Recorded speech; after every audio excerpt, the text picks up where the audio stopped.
नमस्कार दोस्तों, आज एक ऐसे बिजनेस के बारे में बात करने वाले हैं जिसे आप मात्र 20,000 रुपए में अपना ब्रांड बना करके इसे शुरू कर सकते हैं। तो दोस्तों, इस बिजनेस को कैसे करें, बिजनेस में कितना प्रॉफिट होगा, कितना लॉस होगा। और दोस्तों, ये बिजनेस ऐसा बिजनेस है जिसमें कोई एक्सपायरी नहीं, और जिस बिजनेस के प्रोडक्ट में एक्सपायरी नहीं होती है वो बिजनेस दोस्तों फ्लॉप नहीं होता है। तो दोस्तों, ये बिजनेस आपको कैसे करना है, कितना प्रॉफिट होगा, सारी जानकारी शेयर करेंगे। दोस्तों, बिजनेस कोई भी हो, अपना अगर ब्रांड बनाना है तो ब्रांड बनाने के लिए दो चीजें जरूरी है। ब्रांड के, अब प्रोडक्ट जो भी लॉन्च कर रहे हैं, प्रोडक्ट की क्वालिटी, प्रोडक्ट की पैकेजिंग डिजाइन। दोस्तों, ये दो चीजें बहुत जरूरी है, प्रोडक्ट की क्वालिटी, प्रोडक्ट की पैकेजिंग डिजाइन। अगर आपके प्रोडक्ट की क्वालिटी नंबर 1 है और उसकी प्रोडक्ट की पैकेजिंग डिजाइन बढ़िया है तो दोस्तों बिजनेस कभी फ्लॉप नहीं होगा। ये हो गया। दूसरा चीज क्या और आपको चाहिए, एक प्रोडक्ट का ब्रांड नेम चाहिए। जैसे ब्रांड नेम, जो भी प्रोडक्ट बिजनेस आप करने जा रहे हैं इसका एक ब्रांड नेम चाहिए। अब ब्रांड नेम जैसे आप जिस टाइप का बिजनेस करना चाह रहे हैं उस टाइप का। तो दोस्तों, आज जो हम आपको बिजनेस बताने वाले हैं वो स्टेशनरी से संबंधित है। स्टेशनरी यानी कि बच्चों के पढ़ने के सामान, ये दोस्तों कभी बंद नहीं होगा। और इसमें दोस्तों कंपटीशन कम होता है, इसमें बहुत ज्यादा ये नहीं होता है। बच्चे ये नहीं कहते कि नहीं हमें इसी कंपनी का चाहिए, बस उसकी क्वालिटी बढ़िया हो। तो दोस्तों, उसमें से 3 बिजनेस आपको बताएंगे, तीनों बिजनेस बढ़िया है। जैसे दोस्तों, एक हो गया पेंसिल। आप सब लोग जानते हैं इस पेंसिल को अपना ब्रांड बनाना बहुत आसान है। अब जैसे ये पेंसिल है, अगर आप इसकी मैन्युफैक्चरिंग यूनिट डालेंगे तो कितना होना है, 8 से 10 लाख रुपए लगेगा मशीनरी लेने में, इंफ्रास्ट्रक्चर तैयार करने में, रॉ मटेरियल मंगाने में, और जो है मैन्युफैक्चरर जो टेक्निकल टीम होती है उनको तैयार करने में, कुल मिला के 8 से 10 लाख रुपए लगेगा। तो दोस्तों, आज हम ऐसे ही आइडिया देंगे, आपको मैन्युफैक्चरिंग यूनिट डालने की जरूरत नहीं। तो प्रोडक्ट पहले जान लीजिए। ये हो गया आपका पेंसिल। पेंसिल में क्या होता है, यहीं पे होता है दोस्तों, एक मुहर मार दी जाती है इसी पे, बस बाकी कुछ नहीं। एक पेंसिल हो गया। दूसरा जो बच्चों को बहुत यूज आता है, स्केल हो गया, और एक प्रोटेक्टर हो गया। ये हो गया दोस्तों। अब देखिए, ये सारी छोटी छोटी चीजें हैं, इसमें कोई एक्सपायरी नहीं है। बस इसमें क्या देखना है, जो लिखा है वो अच्छी क्वालिटी का लिखा होना चाहिए। अब स्केल छोटी भी आती है, बड़ी भी आती है, तो ले। अब दोस्तों, इसी में और आते हैं बड़े बड़े पेंसिल ड्राइंग करने के लिए। इसमें क्या चाहिए, कुछ नहीं चाहिए आपको, ऐसे होगा। और इसमें आपको कुछ लगाने की जरूरत नहीं, इसमें ढेर सारे पेंसिल होते। तो दोस्तों, पेंसिल जान ही रहे हैं आप, 3.5 रुपए, 4.5 रुपए, 5 रुपए, 6 रुपए तक पेंसिल मिलती है। अच्छी अच्छी पेंसिलें 10-10, 15-15 रुपए। तो हमें किसको टारगेट करना, हमें मीडियम में टारगेट करना है, यानी जो 4.5 से 5 रुपए में एक पेंसिल बिकती है उसी को बनवाना है।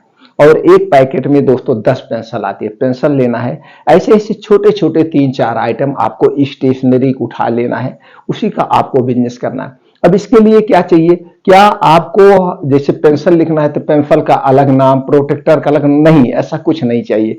आपको एक ही नाम चॉइस करना है, एक नाम कोई आप चॉइस कर लीजिए। जैसे आप मान लीजिए आप मैक्स, आप आपको अच्छा नाम लग रहा, अब मैक्स पेंसिल कर दीजिए, मैक्स प्रोटेक्टर कर दीजिए, मैल स्केल कर दीजिए। और इसी तरह से मैक्स का दोस्तों जो है आप पेन बना सकते हैं, इसी टाइप में। मतलब एक काल्पनिक नेम है, एक काल्पनिक नेम है। इसी तरह से कोई आप एक अच्छा सा नाम चॉइस करना है। अब इस नाम को क्या करवाना है, ट्रेडमार्क यानी कि रजिस्टर्ड करवाना है। अगर आपने इस नाम से को ट्रेडमार्क रजिस्टर्ड करा लिया तो कितने साल के लिए, 10 साल के लिए।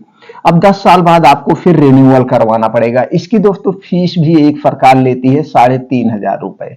और दोस्तों, सरकार की एक साइड है, जिसपे आईपी इंडिया, इसी पे सारे प्रोडक्ट रजिस्टर्ड ट्रेडमार्क किए जाते हैं। इसी पे ये दोस्तों एक संस्था है, इसी संस्था के अंतर्गत सारी कंपनियों के प्रोडक्ट रजिस्टर्ड एंड ट्रेडमार्क होते। अब आपके प्रोडक्ट रजिस्टर्ड ट्रेडमार्क हो गए। अब आपने प्रोडक्ट में क्वालिटी देना है, प्रोडक्ट की क्वालिटी खराब नहीं होनी चाहिए। प्रोडक्ट की पैकेजिंग सबसे बढ़िया इस पे होना चाहिए, पैकेजिंग, और वो प्रोडक्ट देखने में अट्रैक्टिव लगे। इसके लिए आप अगर पढ़ाई किए हैं तो दोस्तों आपको पता है, या आपके घर में जो बच्चे पढ़ रहे हैं, आप देखिए किस टाइप का पेंसिल और यूज करना चाहते हैं, किस टाइप के स्किल लेना चाहते हैं, उसी टाइप का, बस कुछ नहीं करना। ये हो गया। अब आपको एक लेना पड़ेगा जीएसटी नंबर। दोस्तों कोई भी बिजनेस अगर आप किसी दूसरे कंपनी से थर्ड पार्टी प्रोडक्शन करवा रहे हैं तो आपको जीएसटी नंबर जरूरी है। तो दोस्तों जीएसटी नंबर आपको लेना है। GST number free of cost है। इसे किसी भी जन सुविधा केंद्र पे जाके आप अप्लाई कर सकते हैं या जो सेल टैक्स में एडवोकेट होते हैं उनके माध्यम से आप जीएसटी नंबर ले सकते हैं। अब आपके कागजात रेडी हो गए। अब करना क्या है आपको? आपको दोस्तों मैन्युफैक्चरिंग यूनिट नहीं डालना है, आपको सिर्फ मार्केटेड बाई करना है, वो भी अच्छी क्वालिटी का। तो इसके लिए आप गूगल पे जाइए, गूगल पे इंटर करिए दोस्तों third party pencil manufacturing company या third party stationery manufacturing company, तो सारी कंपनियों के डिटेल आपके सामने आ जाएगा। जो आपके पास में, आप जिस स्टेट से हैं, आपके स्टेट में जो आपके नियर में मैन्युफैक्चरिंग कंपनी है वहां पे विजिट करिए। विजिट करने के बाद आपको कितनी पेंसिल बनवानी है दोस्तों, यहाँ तो चाहे आप घर पे बैठ के व्हाट्सएप के माध्यम से सब कर सकते हैं, लेकिन ऐसा नहीं करना है। आप वहां विजिट करेंगे तो देखेंगे किस किस कंपनी का इनके यहाँ प्रोडक्ट बन रहा है, उनकी प्रोडक्ट की पैकेजिंग कैसे, डिजाइन कैसे, उनकी क्वालिटी, ये सारा एक्सपीरियंस आपको नॉलेज मिलता है, अच्छा होता है। एक अंदर से दोस्तों आत्मविश्वास बढ़ता है, इसलिए उस कंपनी में विजिट करिएगा। विजिट करने के बाद देख लिए अब आपके वहां पे उनके साथ डील हो जाएगी। तो डील में यही करना, फर्स्ट क्लास अट्रैक्टिव पैकेजिंग रखना। अब इसके लिए जो मार्केट में जो ज्यादा बच्चे लाइक करते हैं, थोड़ा सा आप अपने क्षेत्र का मार्केट सर्वे कर लेना, किस कंपनी का सबसे ज्यादा पेंसिल बिकती है, स्केल बिकता है और उसकी कैसी क्वालिटी है, कैसे देखने में लगता है, उसी टाइप की एक एक पीस ले जाना और वहां दिखा देना भैया हमें ऐसे बनवाना है। तो सारी चीजें हो जाएगी। वहां से आपसे पूछा जाएगा कितना आप बनवाना चाहते हैं, तो जितना आप बनवाना चाहते हैं, 1000 पीस, 2000 पीस, 3000 पीस, 4000 पीस, अभी आप ज्यादा मत बनाइए। वो लोग कहेंगे ज्यादा बनवा लीजिए, आपका सस्ता पड़ेगा। सिर्फ 1% से 2% का डिफरेंट आता है। तो ज्यादा पूंजी हमें नहीं फंसाना, अभी हम नया बिजनेस शुरू कर रहे हैं। थोड़ा सा प्रोडक्ट बनवाइए, लाइए मार्केट में बेचिए। तो आपकी उनकी जब डील फाइनल हो जाएगी, तो डील फाइनल होने के 20 से 25 दिन बाद आपका प्रोडक्ट बन के आपके घर पर आ जाएगा, जो आपने एड्रेस वहां पे लिखवाया। अब आपका प्रोडक्ट आ गया।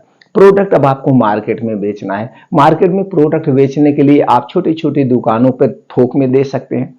इसे दोस्तों आप खुद कैनोपी लगा के बेच सकते हैं, स्कूल के सामने कहीं पे भी। तो बेचने के तरीके हैं, तो इस ढंग से आप अपने प्रोडक्ट को सेल कर सकते हैं। अब बातें होती है कि आपका प्रोडक्ट कितने में बनेगा, आपको कितना प्रॉफिट होगा। बस इतना जान लीजिए दोस्तों, ये वीडियो आपके पास कई महीने बाद पहुंच रही, 6 महीने 4 महीने बाद, तो उस हिसाब से रॉ मटेरियल घटते बढ़ते रहते हैं, तो रेट बताना उचित नहीं होता है। तो जब आप बनवाएंगे बस इतना मान के चलिए, जितने में आपका प्रोडक्ट बनेगा, आप जितने में सेल करेंगे, सारे खर्चे काटने के बाद आपका 2 गुना प्रॉफिट होगा।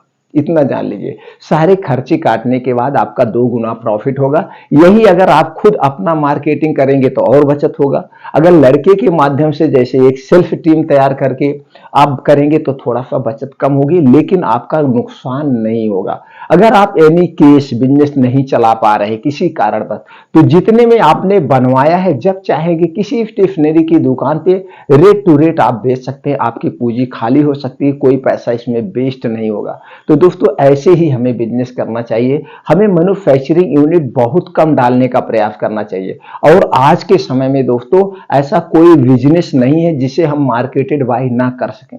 हमें मैन्युफैक्चरिंग यूनिट डालने की जरूरत ही नहीं है। हम अपनी मैन्युफैक्चरिंग यूनिट डालें, उसमें सीखें, कहीं रॉ मटेरियल में कोई कमी हो गई, तमाम चीजों का टेंशन रहता है। तो वहीं पे हम मार्केटेड वाइज जब बिजनेस करते हैं, तो दोस्तों जो ऑलरेडी पहले से बिजनेस कर रहे हैं, मैन्युफैक्चरिंग का काम कर रहे हैं, 20 साल का 10 साल का उनके पास एक्सपीरियंस है, तो उनसे बनवा के हम ना बेचें? क्यों हम अपना मैन्युफैक्चरिंग यूनिट डालें, ज्यादा पैसा वेस्ट करें? तो दोस्तों इस ढंग से मार्केटेड बाई ये बिजनेस स्टेशनरी का बिजनेस कर सकते हैं। फिर इसी में बहुत सारे आते हैं। पेन आप लॉन्च कर दीजिए, स्केल आप लॉन्च कर दीजिए, ये मार्कर आप लॉन्च कर दीजिए, छोटे छोटे बहुत सारे आते हैं। आप गम लॉन्च कर दीजिए, गम चिपकाने वाला जो आता है, फेविकोक टाइप में आपका आता है चिपकाने वाला, इस टाइप के लॉन्च कर सकते हैं। बहुत सारी चीजें हैं, छोटे छोटे है, लेकिन वो प्रॉफिट उसमें ज्यादा होता है। जितना छोटा बिजनेस होता है उतने ज्यादा प्रॉफिट होता है। तो दोस्तों ये छोटे छोटे बिजनेस करके आप अपने बिजनेस को ऊंचाई तक ले जा सकते हैं।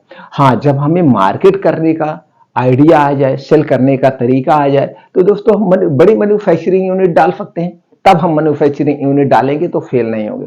तो दोस्तों इस ढंग से इस बिजनेस को आप कर सकते हैं। इस बिजनेस से संबंधित आपको और कोई जानकारी चाहिए दोस्तों, कमेंट सेक्शन में पूछिए, वो जानकारी हम आप तक प्रोवाइड कर देंगे। दोस्तों फिर मिलते हैं अगले वीडियो में नई जानकारी के साथ।